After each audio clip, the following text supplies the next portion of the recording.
ሰላም ጤና ይስጥልኝ ውድ የተከበራችሁ የቡና ሚዲያና ኮሙኒኬሽን ቤተሰቦች ጠቅላይ ሚኒስትር ዶክተር አብይ አህመድ ለሕዝብ ተወካዮች ምክር ቤት ማብራሪያ የሰጡትን ዘገባዎችን በትኩረት ይዘናል። በቅድሚያም ከኤርትራ ጋር ያለው ቅራኔ የጀመረው ከቀይ ባህር ጥያቄ በፊት ነው ሲሉ ጠቅላይ ሚኒስትር ዶክተር አብይ አህመድ ገለጹ።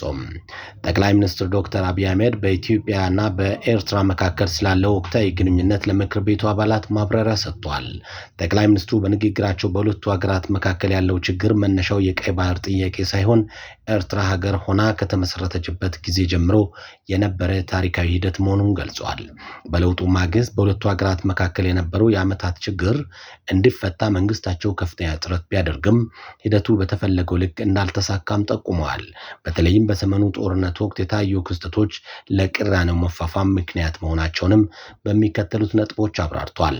የኤርትራ ሰራዊት በጦርነት ወቅት ሽሬ ገብቶ ንብረት መዝረፉን እንዲሁም በአክሱም በዜጎች ላይ የጅምላ ጭፍጨፋ መፈጸሙን ጠቅላይ ሚኒስትሩ በዝርዝር አስረድተዋል። በአዲግራትና በአድዋ የሚገኙ ፋብሪካዎችን ነቅሎ እስከ መውሰድ የደረሰ ድርጊት መፈጸሙን ገልጸው በወቅቱ የኢትዮጵያ መንግስት በብዙ አቅጣጫዎች ተወጥሮ የነበረበት አስቸጋሪ ጊዜ እንደነበር ገልጿል። ችግሩን በውይይት ለመፍታት የቀድሞ የውጭ ጉዳይ ሚኒስትሩን እስከ መላክ የተደረገው ጥረት ፍሬ አለመፍራቱን ጠቁመዋል። ወደ መቀሌ ይደረግ የነበረው ጉዞ የዘገየው የኤርትራ ሰራዊት ከጀርባ ለመግታት እንደነበር ያስታወሱት ጠቅላይ ሚኒስትሩ ልዩነቱ ከፍተኛ ደረጃ የደረሰ የትግራይ ህዝብ እፎይታን ያገኘበት የፕሪቶሪያ የሰላም ስምምነት ከተፈረመ በኋላ መሆኑንም ገልጸዋል።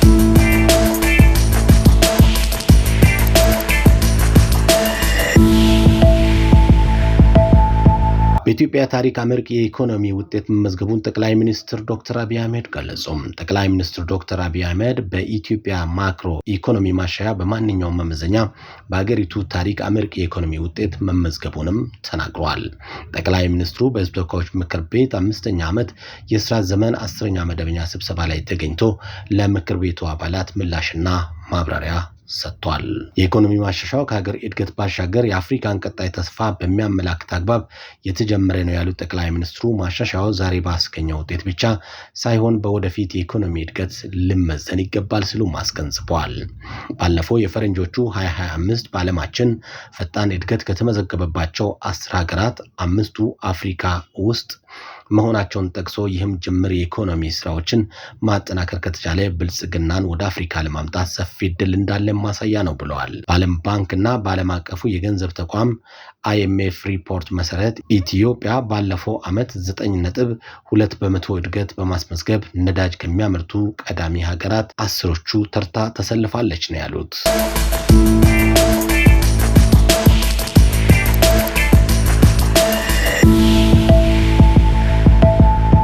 ኢትዮጵያ በተያዘው በጀት ዓመት 9.2 በመቶ እድገት ለማስመዝገብ አቅዳ የሰራች ሲሆን በዓለም አቀፉ የገንዘብ ተቋም IMF ትንበያ መሰረት እድገቷ 9.3 በመቶ ሊሆን እንደሚችል አመላክቷል። ባለፉት 6 ወራት የተመዘገቡ ውጤቶች በመገምገም ከዚያ በላይ እድገት ማስመዝገብ ስለሚቻል እቅዱን ወደ 10.2 ለማሻሻል ሐሳብ መቅረቡንም ጠቅላይ ሚኒስትሩ ጠቅሷል። በታሪክ ለመጀመሪያ ጊዜ ኢትዮጵያ ከሚቀጥለው ዓመት ጀምሮ ተኪ ምርቶችን ሳይጨምር በኢንዱስትሪ ዘርፍ በቢሊዮን ዶላር የሚቆጠር ኤክስፖርት እንደምታደርግ ጠቅላይ ሚኒስትር ዶክተር አብይ አህመድ አስታውቋል። ጠቅላይ ሚኒስትሩ የኢትዮጵያ ታምርት ንቅናቄ ኢንዱስትሪ ዘርፉን ወደ አዲስ ምዕራፍ እያሸጋገረ መሆኑን ገልጸው የኢንዱስትሪዎች የኤክስፖርት ምጣኔ በእጥፍ ማደጉን አመልክቷል። ከ3 ዓመታት በፊት የኢትዮጵያ ታምርት ንቅናቄ ሲጀመር በአገር አቀፍ ደረጃ ያሉ ኢንዱስትሪዎች ማምረት የሚችሉበት ከ47 እስከ 48 በመቶ ድረስ ነበር። ዛሬ ላይ ግን ኢንዱስትሪዎቹ 66.3 በመቶ የማምረት ምጣኔ ላይ ደርሷል ያሉት ከውጭ ገቡ የነበሩ ምርቶችንም በአገር ውስጥ ምርት በመተካት በኢትዮጵያ ታምርት ንቅናቄ በተሰራው ስራ ከውጭ ገባ የነበረ የ3.4 ቢሊዮን ዶላር ምርት በአገር ውስጥ መተካቱንም ጠቅላይ ሚኒስትሩ ተናግረዋል።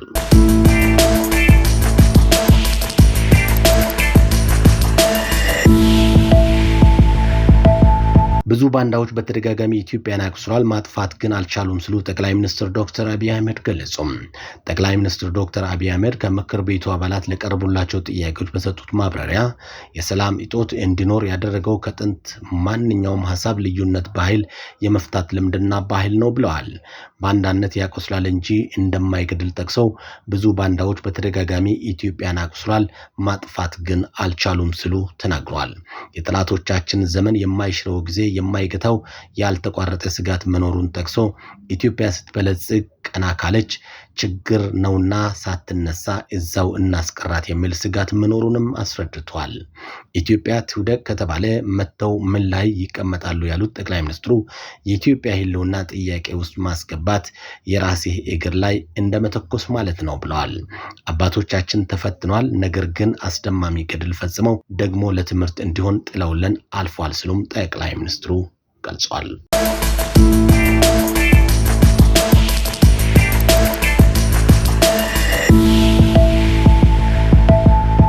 ከውጪ በአሜሪካና በኡጋንዳ መካከል አዲስ ዲፕሎማሲያዊ ውዝግብ ተፈጠረ። ለዚህ ውዝግብ መነሻው ማህበራዊ ሚዲያ ነው። የውዝግቡ ማዕከል ደግሞ የኡጋንዳ መከላከያ ኃይል ዋና አዛዥ የሆኑት ጄኔራል ሙሁዚ ካይናሩባ ሲሆኑ በማህበራዊ ሚዲያቸው ላይ በካምፓላ የሚገኘው የአሜሪካ ኤምባሲ በኡጋንዳ ውስጥ ፖለቲካዊ ጉዳይ ላይ ጣልቃ እየገባ ነው የሚል መልእክት በመጻፋቸው ነው።